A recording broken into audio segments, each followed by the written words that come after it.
Hi, this is Nichole Vogelsinger of Wildboho. Today I'm going to be taking you through a tutorial, step by step, how to applique and embroider this bag. This is the Yazzii Iron Storage Bag, and inside perfectly fits the Oliso Mini Project Iron. I have a purple iron and a purple bag. You can coordinate however you like, and I will put links for everything in the description of this video. So I'm going to talk you through picking a fabric that you love, cutting it up, appliquing it onto here, and then beginning the embroidery process. So let's get started. So I have my fabric, I have an ironing board, and I have my iron. First, I'm going to turn on my iron, and the cool thing about this is it says that there's a resting side. So when you store it, this one says storage side. You store it that way, and you can hang it up or put it in your Yazzii pouch. But when you're using it, you're going to flip it to where it says resting side, and then I turn it on. I'm using a cotton fabric, so I turn it all the way up, and I'll let that heat up for a minute. So this is the piece of fabric that I'm using. It's an Anna Maria Horner print. It's one of my favorites. I've done embroidery with this before. You can see I have a section that I cut away. I'm not exactly sure what I want to use yet when I embroider my pouch, because there's so many really cool things in this fabric. I really like these vines. I like this leaf, the fern, a lot, and the vines that go up with that. And I like some of these flowers. I think it might be fun to add some of the pink flowers, some of the white flowers. So I think I'm going to press this section and see where we go from there. So I'm not touching the iron, I'm just feeling that it's warm enough. I'm going to press my fabric to get all of the wrinkles out. This helps when you embroider, because if you don't iron first, you're just embroidering over bumps and lines in your fabric. I've had this one folded up for a while, saving it for a project. And so I just want to get a lot of the lines out of the fabric. I don't let the iron sit on any section. I can just quickly run this little iron over it. And that's about good. I've got my fern. I've got these lines with the vines. I'm gonna cut a few of these flowers. I'm not sure which ones yet, so I'll just give this a little bit more of a press. So that's the first step. Find your fabric and iron it.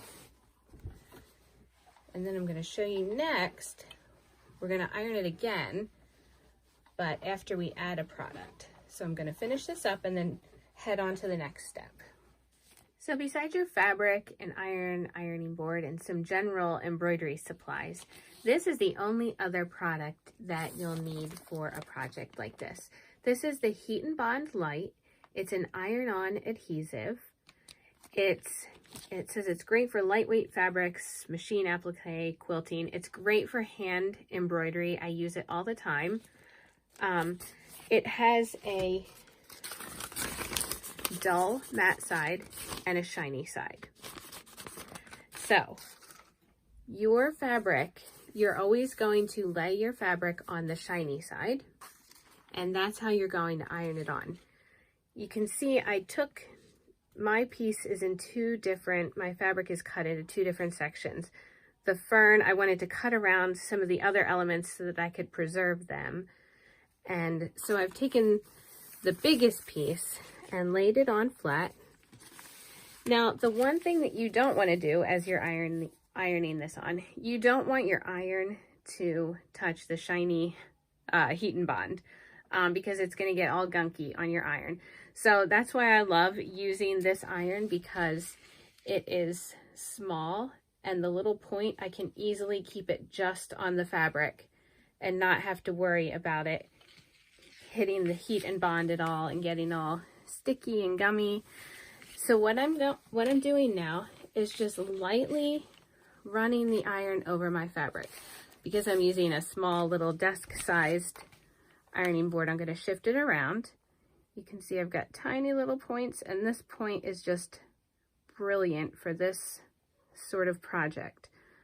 I can lift the iron up and just gently get those little sections down. You also don't want to let the iron sit on any section of this as you're ironing it.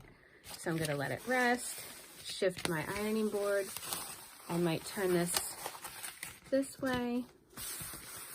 I like to check and feel. Your fabric is going to start to feel a little bit more solid once it's ironed on and you know that it's on. It's hard to explain it, but once you do it, you'll know what I'm talking about. So I'm just going to get those edges again really carefully. And then I'm just making my way down the length of this fabric, making sure that the heat and bond is secured to all the little edges. I might cut those little leaves out, so I want to make sure that it's adhered nicely. I'll move it down again.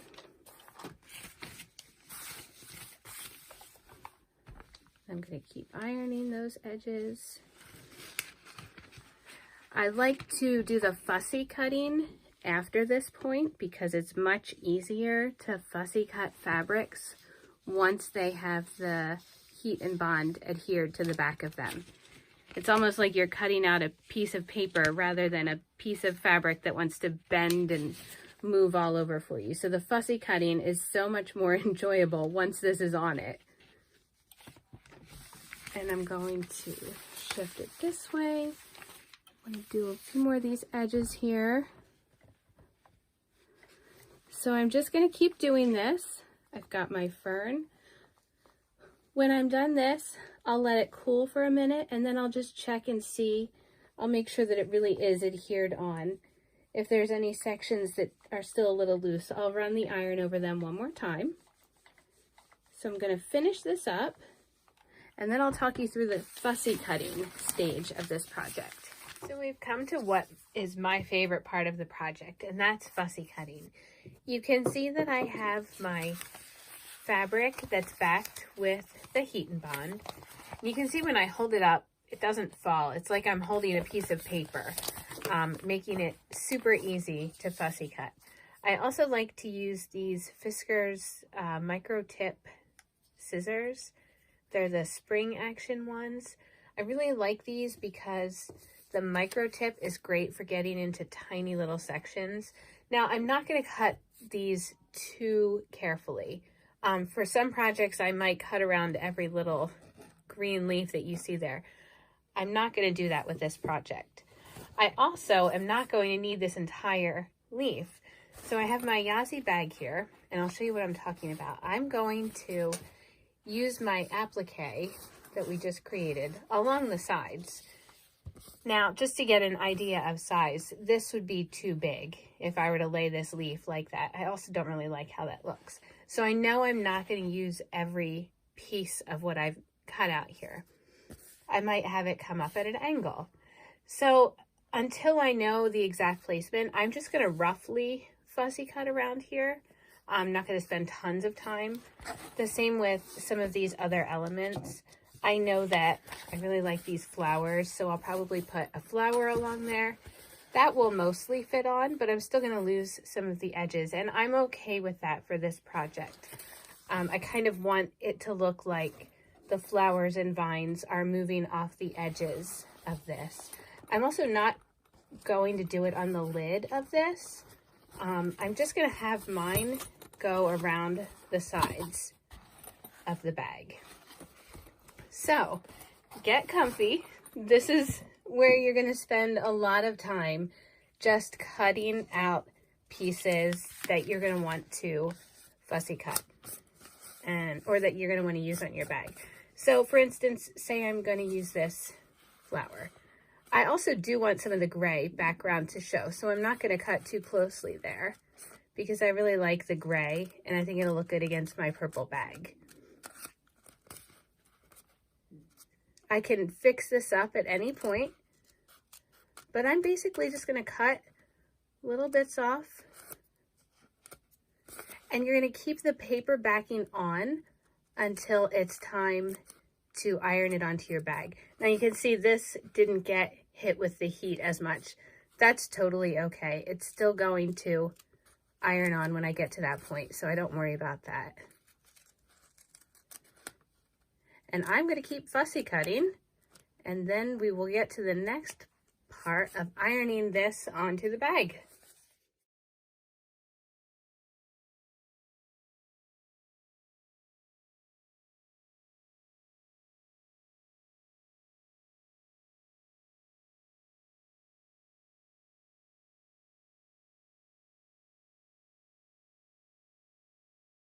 So I have been fussy cutting pieces from my fabric, and I have what I like to call fabric stickers because I still have the paper backing.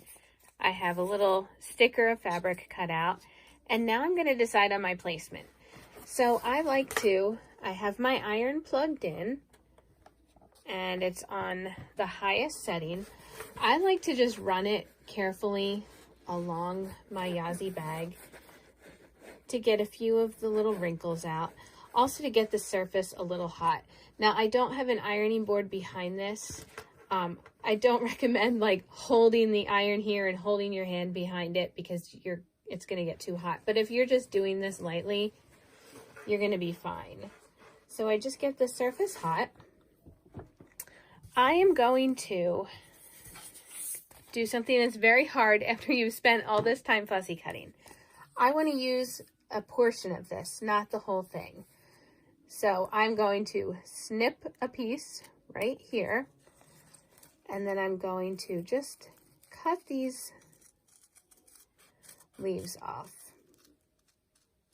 Now I can use this piece, I can cut off little bits of it, attach it later, but I'm just going to set it aside for now. So now I have this piece, and I want to put it on the front of my bag, coming up like that. This is a fiddly part. It takes a little bit of patience. I'm going to take the paper backing off of my fern piece, and you'll see that I'm left with, it's shiny, and this is the adhesive part. So I'm going to place it right on the bag, coming up at an angle, and that's going to fit just perfectly there. I might shift it over a little bit. Again, I'm going to lightly press this on with the iron, just holding this in place. Now I'm also going to take a little mini ironing board that I have when I'm done, when it's all in place, just to put some more heat on it and really make sure that it's secure. I can feel the heat through the bag right now, but it's not burning me. It's not unbearable. It's just a little heat from the iron. You just really want to get it hot enough that it stays in place so that I can get my little ironing board and set it behind it. Okay, so now I have a little mini ironing board, and again, this is a tricky little spot here because it's the front of the bag, so I just have to adjust it, try and find the best angle where I can actually set the iron on it and really let it heat up. So you can see I'm gonna have to do this in little sections. It's a little fiddly. You might notice that the edges of your fabric don't want to stick onto this background to the bag, but that's fine because we are going to embroider over that.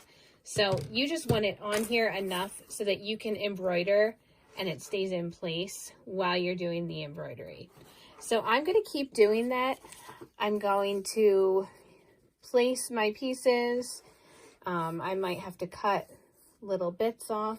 But remember, once you decide on a placement, you peel the backing off and then hit it with some heat from your iron.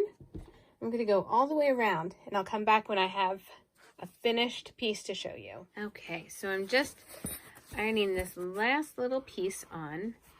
And again, be really careful if you are doing this part without an ironing board behind the iron. I normally wouldn't recommend this at all, but this bag is made up of several really thick layers, so I barely feel the heat behind it. But just be careful as you're doing it.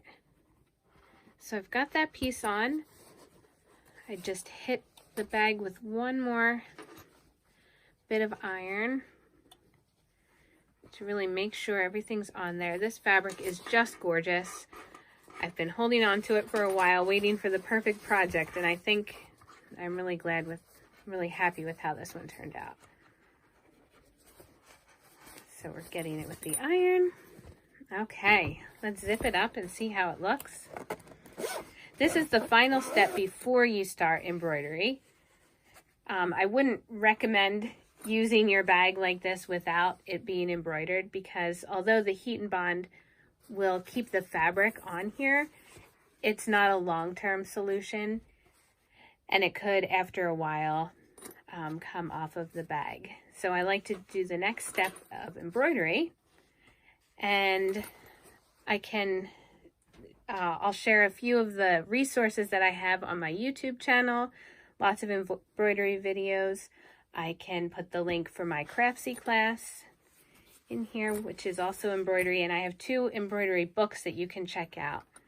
But I'll talk you through the basics next, and then you are ready to embroider your own bag. So we have appliqued our bag. Here is what it looks like, what you will see when you have finished ironing all of your fabric on, and then take it up to the next level. This is what it will look like after you have embroidered it.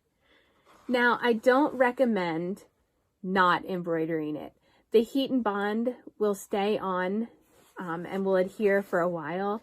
The more wear and tear that your bag gets, though, these little pieces are going to want to come off. So you don't have to fully embroider it. You don't need to embroider every little flower, every little leaf, but you do want on each piece of the fabric, you are going to want some thread and some stitches, because that's what's going to keep it on this bag. I'll show you the inside of what it looks like. Now, if you follow me on Instagram, you know that it doesn't bother me to see my work on a project. So the inside of this bag, there's a close-up. I've kept my stitches small. I haven't let my threads go from one end to the other. I don't have big pieces of thread. I've kept my tiny stitches in here. You do want to be aware of that, because you don't want your iron catching the stitches and catching the thread when you're putting it in and out of the bag. So you do want to be aware of that. But you do want some stitches on here.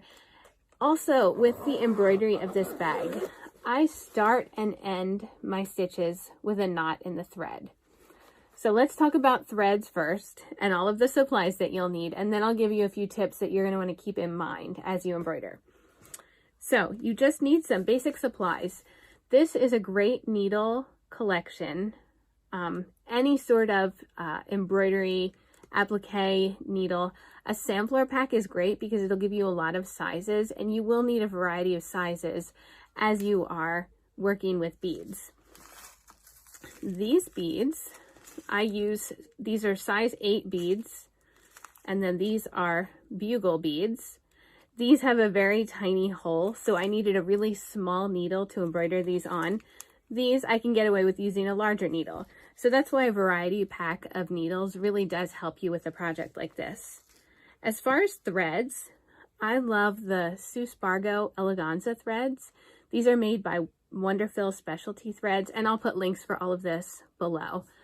These are really great. It's a thin thread, good for beading, but also if you just want to simply embroider this bag, these threads are great. They're really pretty and they will hold up to the wear of this bag. And then just a pair of scissors. So very simple, the items that you're going to need for this. When you do get started, like I was saying, you are going to want to tie a knot at the start and end of your thread. So when I thread a needle, I tie the knot and I get started with stitching. And then when I'm done, after I've added beads, I tie off my thread and do a small knot inside. Especially when I'm working with beads on a project like this, where it is going to get moved around a lot, I like to tie a knot on to really secure my threads and stitches. As far as the best stitches to use for a project like this, I find it's best to keep it simple. Use the back stitch and the stem stitch. You can use them with or without beads. They will really stand up to the use that this bag will get. I have videos for both of those stitches on my YouTube channel, which I'll link below. as well as I've written 2 embroidery books, both boho embroidery. You can read more about it and learn other stitches. And if you really enjoy this and you want to take your applique and embroidery to the next level, check out my Craftsy class, where I encourage you to use your favorite fabrics as well as beads and threads to create textures and have fun with your embroidery projects. Thank you so much for watching. I can't wait to see what you create.